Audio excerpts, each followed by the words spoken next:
All right, time to get class started, but only after announcements. So here's your drama announcement for the night. If you've got a child in fourth grade, which is giraffes, I got the drama going on at 7:45. So right after class, we'll quit in time for you to get there and see your fourth grader perform. All right, we're working on a class on Jesus and people. And if you've been here, you know what we're trying to do. We're trying to figure out how to walk in Jesus' steps, be imitators of him. And one way to look at that is to consider how he dealt with all kinds of different people and see if there's any application for us today. So he dealt with all of these different kinds of groups of people, if you will. And we've been through the first four. We kind of got hung up on the 12 and worked on the apostles for a few weeks. But tonight we're going to tackle opponents. We're running out of time, so we won't be able to do all of them. But opponents are an interesting one. How he dealt with those that were opposing him and trying to give him difficulty, if you will. The main ones were the Pharisees and Sadducees, and occasionally we get the Herodians mentioned. So let's just spend a second on who these people were and what their agendas were. The Pharisees were a very conservative, if you use today's terminology, group. They came to being in the intertestamental period as a group that their goal was to preserve Judaism and not let Greek influence and pagan influence into the church, into the Judaism. So they were very conservative, if you will, very strict, very focused on rituals. They wanted to do everything by the book, if you will, and the book was not just the 5 books of the Torah. The book also included all of their traditions, and they spent a lot of time working on those traditions. We talked about this a little bit last week, how they built fences around the original law, which weren't in the original law, but they built what I call fences to try to keep people from even accidentally breaking a law. So they made all kinds of extra Sabbath rules and other rules, and we'll talk about some of them tonight, but they were very focused on doing things by the tradition, by the rituals that they had set down. And they were anti-Rome. The area was under Roman occupation at the time, and they didn't like that. They tried to avoid any submission to Rome if they could. Sadducees were a different group. Theologically, they had a couple of strange beliefs as opposed to Pharisees. They didn't believe in the resurrection, a few things like that. They were what we'd call today liberal. They were open to change.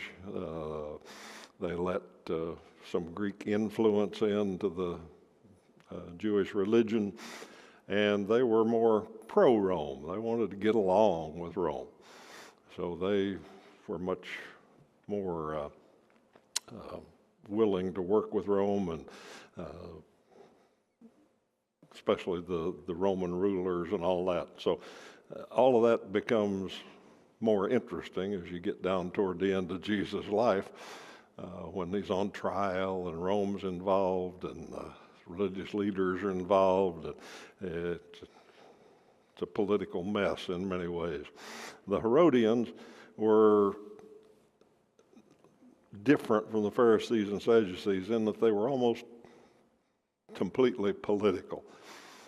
They wanted a descendant of Herod on the throne and would do just about anything to get that. They were a sect of the Jews, if you will, but they were much more political than they were religious influenced or religious concerned. And then I put down Judas and Peter. We'll talk about them if we have a little bit of time, but I put those down because he had more opponents than just the Jewish leaders. Judas obviously became an opponent toward the end that we know of, and Peter at times opposed what Jesus wanted to do. Told him, no, you can't do that, and I'm not going to let that happen, and all of that. So if we get time, we'll talk about them a little bit. But mainly the Pharisees, Sadducees, and Herodians are who we'll find in most of our scriptures tonight as we go through. We're not going to point it out specifically, but I want you to watch as we go through some of these scriptures. Notice how Jesus handled them all differently. He didn't have one set response to anybody that opposed him. Sometimes he even kind of flattered them when they had asked him a question or something. Sometimes he just sounded like he ignored them or gave them an answer that wasn't exactly what an answer. Sometimes he just real calmly stated, well, here's the principle that we work by. Didn't argue with them, didn't cause any big trouble. Sometimes he agitated them, specifically by who he hung out with. We got one scripture, I don't think we'll read it tonight, but one time they really got upset because he hung out with the tax collectors and the sinners. And when you think about who the Pharisees and Sadducees were and all that, the anti-Rome Pharisees really hated tax collectors. And Jesus was buddies. In fact, he picked one for an apostle. So there's one story in there where because he was with the tax collectors and sinners, the Pharisees and Sadducees attacked him. So sometimes he just kind of agitated them. And, of course, the ultimate is, at one point, he picked up a whip and physically attacked them, started turning over their tables. Must have been quite a scene. So he dealt with opponents a lot differently depending on the topic and the situation. Okay, so notice those as we kind of go through, if you will. All right, first one we want to talk about how he dealt with opponents. He was very straight about the principle of a thing instead of the tradition. Okay? And we dealt with this last week as he trained the 12 in that area. But not only was he teaching the 12 about it, he was dealing with his opponents in public. And we'll see a couple of examples of how he did that. The two I picked out are in Matthew chapter 12, and once again, we're not going to read all the scripture. You can read them when you get home if you want, but most of it's familiar to you because we already talked about it. But anyhow, in Matthew 12, he got two instances right back to back. First one, the apostles were hungry, and they were walking by a grain field, and they picked a little grain and ate it. The Pharisees and Sadducees went ballistic on that. You're not supposed to harvest on the Sabbath. Now, like we said, the Sabbath law didn't say anything about that. It did say you weren't supposed to work on the Sabbath, but the Pharisees had decided that we got to be really careful about anybody working. So they drew fences about how far you could walk and what you could do and what you could carry and what you couldn't do. And then they built more fences, and finally they got the fences out there far enough that even taking a grain of wheat or a kernel of corn or whatever, that was harvesting. Okay, so they had that tradition, that they attacked Jesus about. Why are you violating the Sabbath that way? And then right after that, he healed a man with a shriveled hand on the Sabbath. And they got upset with him about that. And his response to both of them was, okay, that's your tradition, but it's a really common sense, godly kind of principle that it's okay to do good on the Sabbath. God said don't work on the Sabbath, but if your donkey falls in a pit, it'd be okay to get him out. You know, if your son falls in a well, it'd be all right to get him out. If you're hungry, it's all right to pick a few grains of corn. And the example he gave him on that one was, you know, David was hungry one time, David and his men, and they went in the tabernacle and ate the showbread. It's okay to keep somebody from starving on the Sabbath. So in that case, they knew their tradition. They knew he was violating their tradition. And his answer to them was, hey, we're just doing good. It's okay. Matthew 15:1, we spent a lot of time on that last week, the ceremonial washings. And like we said then, there's nothing in the Old Testament about general people washing hands before eating. There were some rules for the priests that they had to wash before they went into the serve in the temple and all that. But once again, they'd built their fences out there where you might get unclean. The wind might blow over you, and it might have blown over a Gentile first, and it might make you unclean. So before you eat anything, you got to do this ceremony.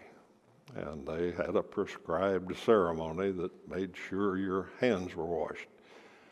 Kind of like in restrooms today, the sign tells you how many seconds to rub your hands together and all that. I always think that's hilarious. If somebody needs to know how to wash their hands, they probably got a problem. But anyhow, they had this big ceremony. And they noticed that, in fact, they were astonished that Jesus didn't follow that ceremony.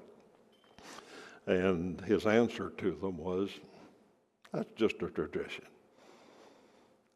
That's your tradition. And it doesn't say he argued with them or anything else. He just said, that's a tradition. I don't worry about that. I keep God's law, but I don't worry about your traditions. So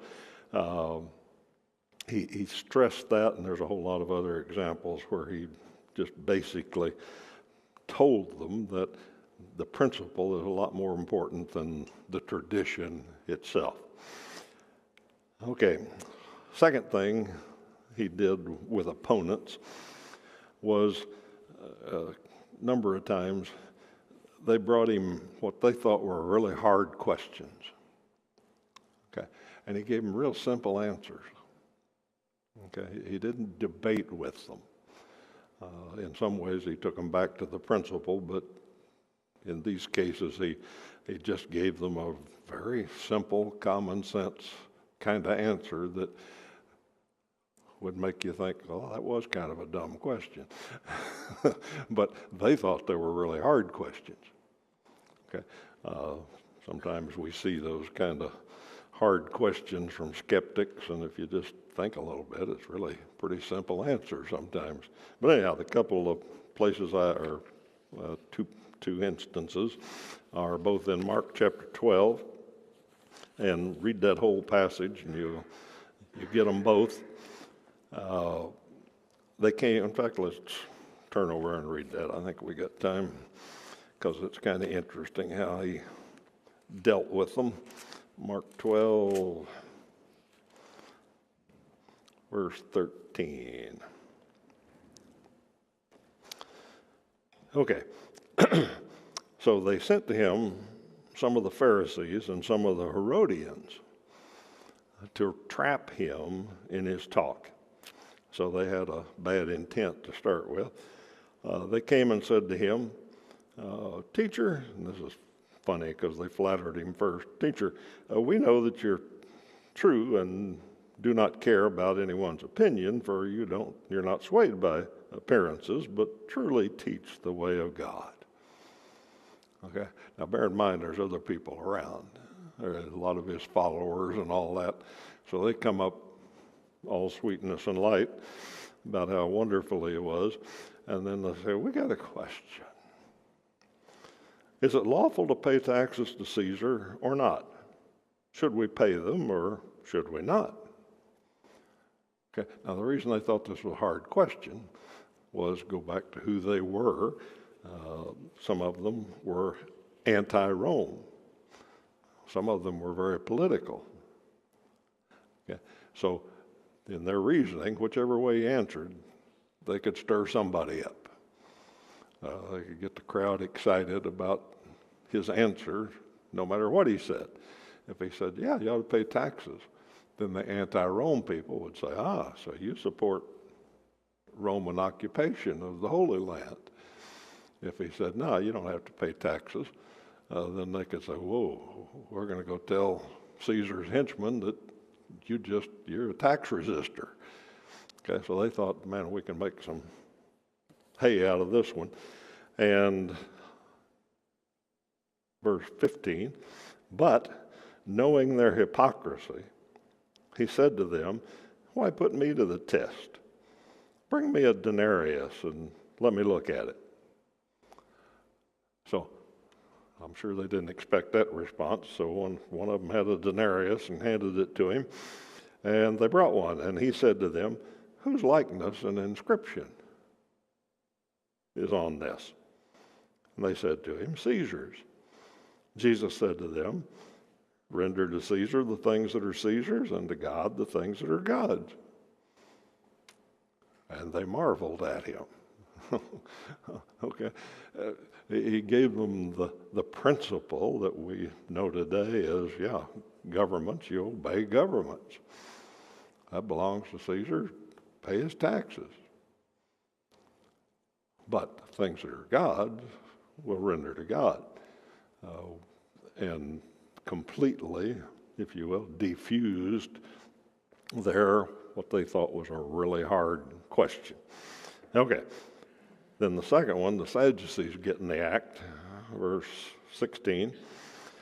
And the Sadducees came to him, who say that there is no resurrection. Okay, the Sadducees didn't believe in the bodily resurrection.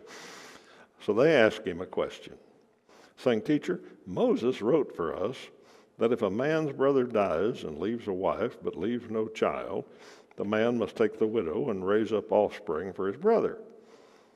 There were 7 brothers. The first took a wife, and when he died, left no offspring. The second took her and died, leaving no offspring. And the third likewise, and the 7 left no offspring. Last of all, the woman died. Now, in the resurrection, when they rise again, whose wife will she be? For the 7 had her as a wife. Okay, in their mind, since there wasn't a resurrection, this would really confuse a guy that believed in a resurrection. Well, we got all these wives, and who's going to be the wife in heaven? Okay, so Jesus, verse 24, said to them, is this not the reason you're wrong? Because you know neither the Scriptures or the power of God. For when they rise from the dead, they neither marry or are given in marriage, but are like angels in heaven.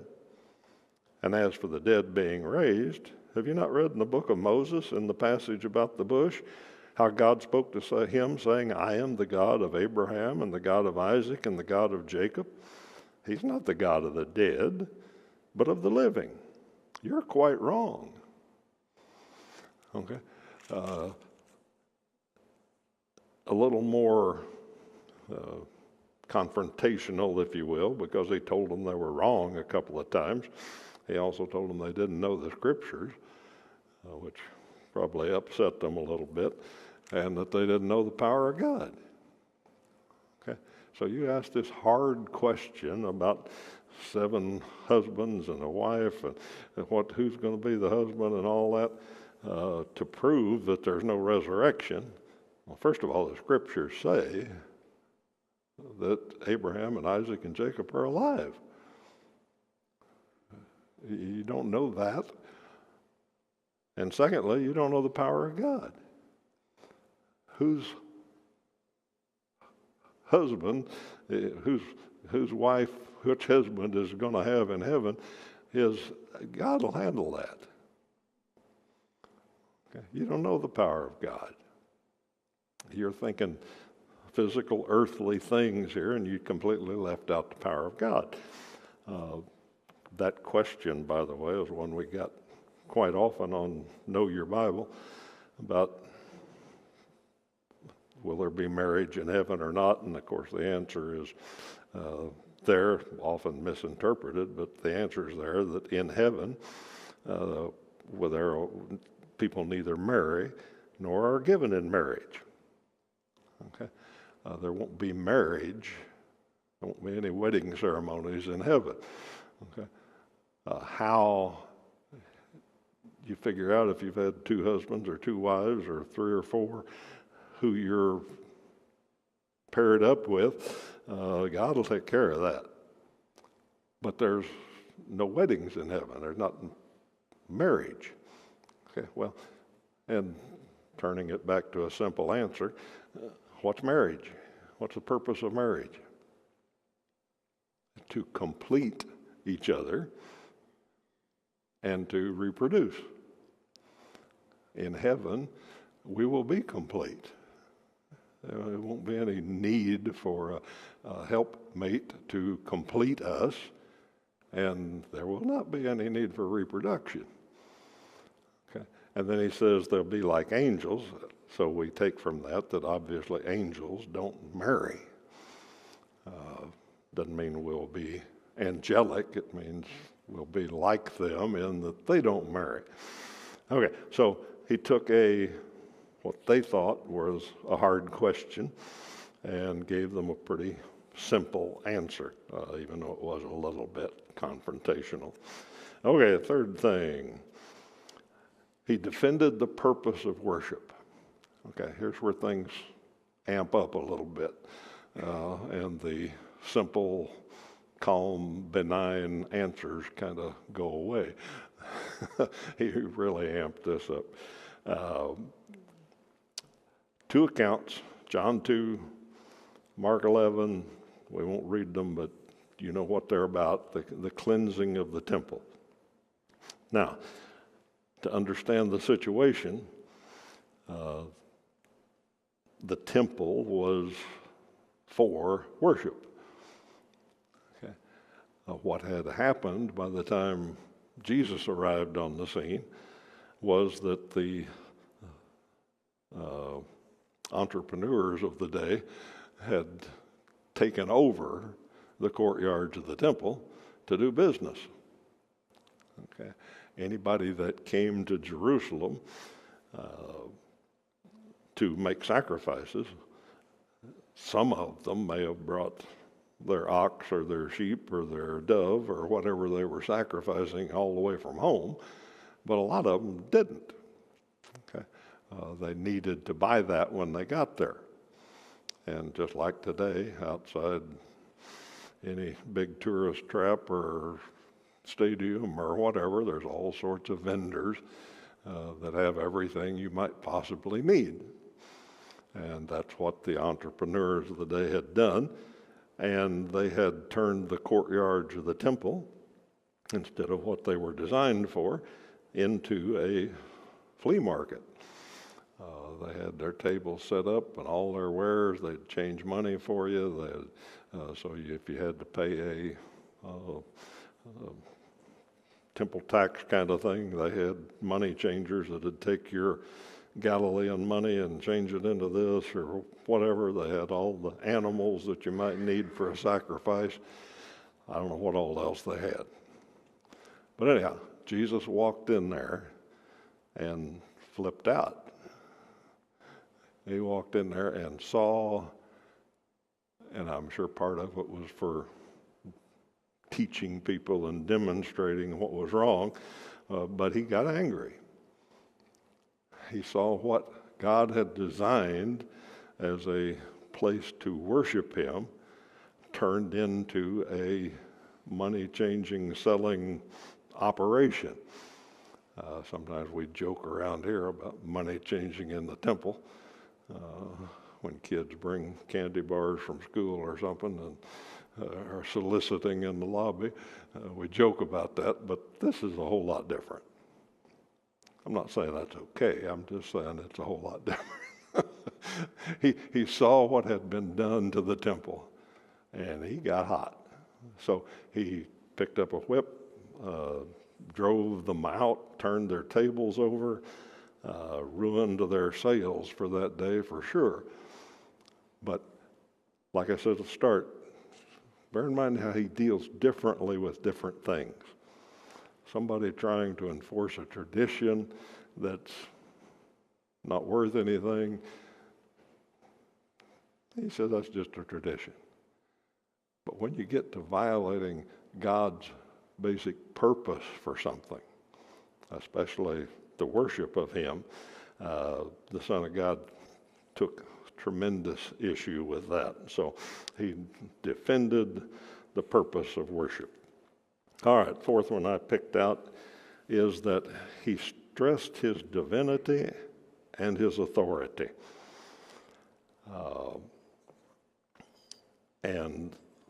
This is one that kind of surprised me, I guess, as I prepared all this and went through the Gospels looking for specific examples of him dealing with people. When I started getting to these verses, in fact, we'll look at some of them, John chapter 5.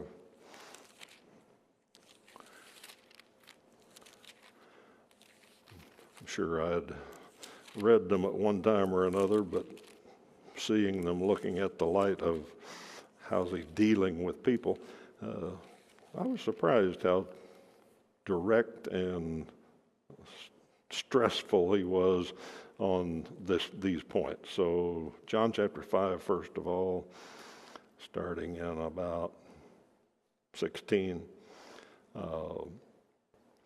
verse 16. This was why the Jews were persecuting Jesus, because he was doing these things on the Sabbath.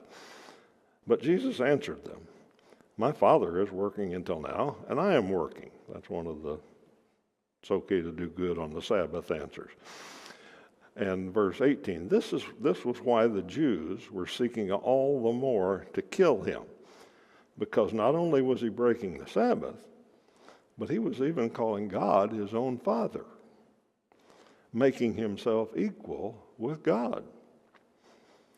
So Jesus said to them, so that's why they wanted to kill him, or one of the reasons they wanted to kill him was blasphemy.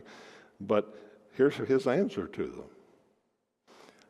Jesus said to them, truly, truly, I say to you, the Son can do nothing of his own accord, but only what he sees the Father doing. For whatever the Father does, that the Son does likewise. For the Father loves the Son and shows him all that he himself is doing. And greater works than these will he show him, so that you may marvel. For as the Father raises the dead, gives them life, so also the Son gives life to whom he will.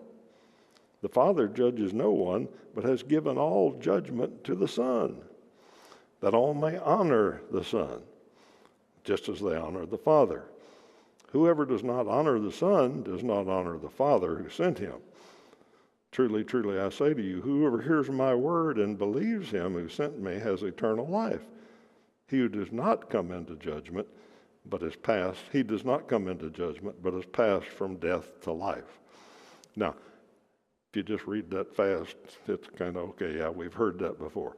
But if you think through it, okay, these guys want to kill him already because he's kind of hinted around that he's divine. And you read through there, and I mean, it is like piling on. He just keeps adding things. He says, yeah, I'm Son of God.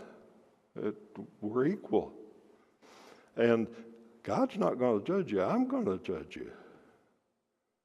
And I'm the one that gives life. Can you imagine how the Pharisees, Sadducees took that?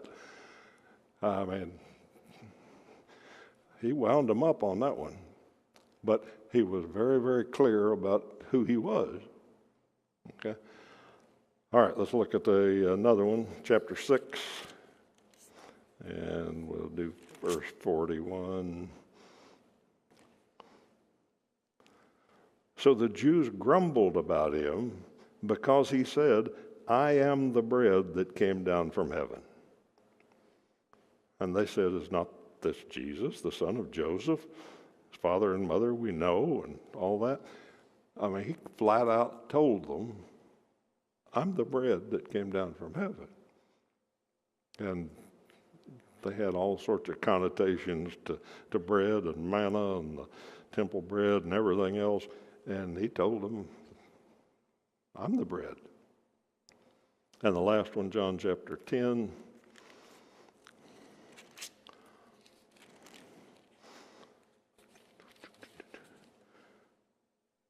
"24. So the Jews gathered around him and said to him, How long will you keep us in suspense? If you're the Christ, tell us plainly." Okay, they believed in a Messiah was coming, and people had talked about him being Messiah and the Christ, and so they finally came flat out and asked him, said, "Don't keep us in suspense. Tell us. If you're the Christ, tell us." Jesus answered them, "I told you, and you don't believe. The words that I do in my Father's name bear witness about me. But you do not believe because you're not among my sheep. My sheep hear my voice, and I know them, and they follow me. I give them eternal life. They will never perish, and no one will snatch them out of my hand. My Father, who has given them to me, is greater than all, and no one is able to snatch them out of the Father's hand. I and the Father are one." The Jews picked up stones again to stone him. And, well, he goes on. He says, "I've shown you many good works from the Father. For which of these are you going to stone me?" And he goes on talking with them. But anyhow, once again, how direct and strict, if you will, he is about who he is, even though it made them want to stone him. The things he said in there, once again, he just keeps kind of piling them on. I've shown you. You know, he didn't list all these miracles, but they knew about them. He said, I've done all these things, and where do you think I got the power to do that? The Father gives me those. I and the Father are one. Of course, we got one story where they had to admit, yeah, he really did a miracle. So they said, well, couldn't be from God, it must be Satan.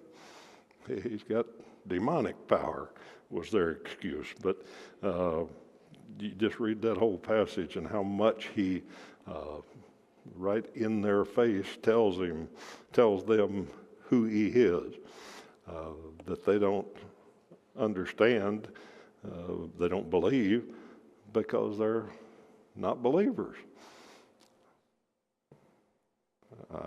Pretty good shot there.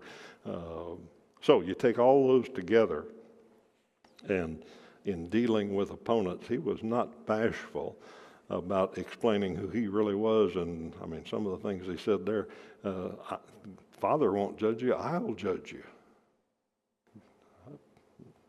Probably really spun them up. Anyhow, those are the four things that I picked out. He valued principles over tradition. He simplified hard questions. He strongly defended the purpose of worship, and he stressed his divinity and authority. Okay, what do we do with those? Unfortunately, we only got a minute, but what do we do with those? Well, We try to imitate him in whatever situations we get into. Principle over tradition. Anybody ever run into anybody that thinks you're doing something wrong because of their tradition? Come on now. You got to admit it. Maybe Ronnie hadn't. He's only been a Christian for a few months. The rest of you have been in the Church of Christ a long time.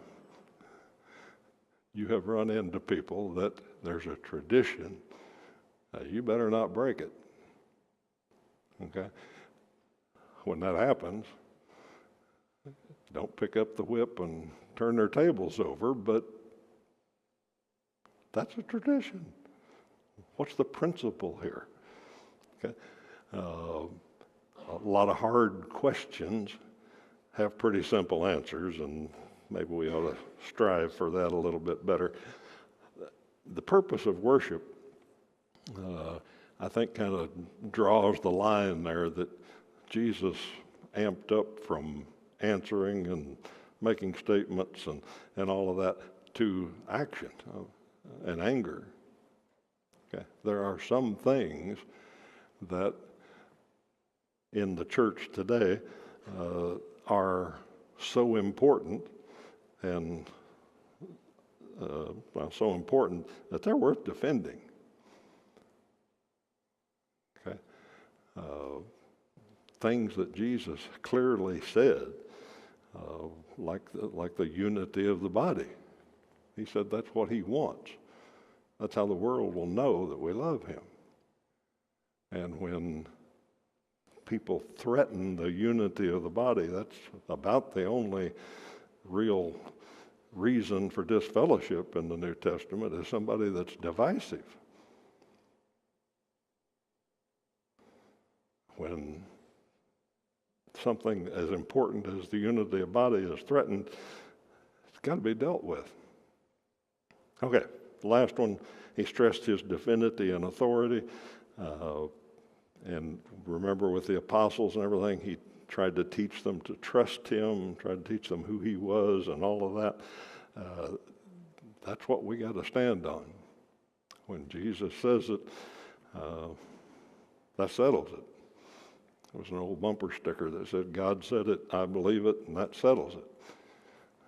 That middle statement is unnecessary. God said it, that settles it. Doesn't matter if I believe it or not. That's the kind of mentality that Jesus seemed to have here. Okay, we are pretty close to out of time, so we'll quit. Next time we're going to tackle the persecutors, which I had thought we might today, but we rearranged. So when it comes to the final days, and he faced complete persecution and death, how did he deal with that? How did he handle his persecutors? All right, we will deal with that next time. Drama, 4th grade, Giraffes, starts in 3 minutes.